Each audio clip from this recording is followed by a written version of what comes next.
The inquest was being held at Brighton Town Hall, which was a dignified, pale-stoned affair that squatted grandly in the heart of town, as if trying to counteract the vulgarity of the nearby pavilion.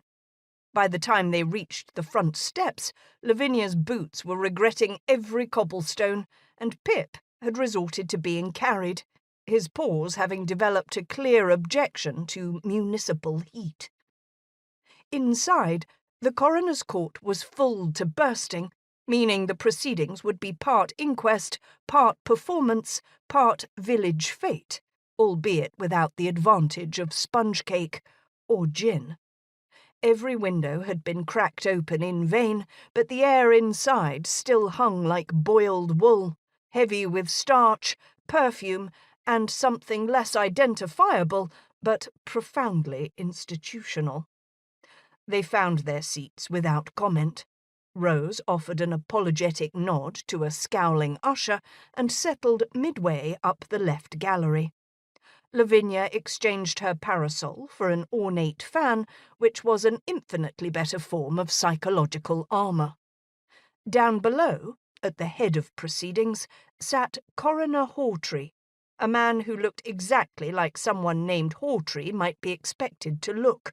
He was thin-lipped and silver-haired, and wore an expression that suggested he had, long ago, run out of patience for human frailty. Next to him stood a harried clerk, and not far off, the round and gently perspiring figure of Inspector Chubb. The inspector was fanning himself with his notebook, which might have been forgivable if he were not also snacking on something that, by its smell, involved ham. Lavinia's eyes narrowed, ever so slightly. "Can you believe he's brought a sandwich to a murder inquest?" she whispered, scandalized but delighted.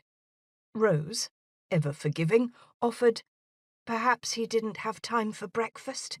If he'd witnessed the Reverend's body slumped across that blotter as I did, he might have postponed luncheon, or at least chosen a less pork-based offering." A rustle swept the room as Mrs. Daisy Pike was called forward.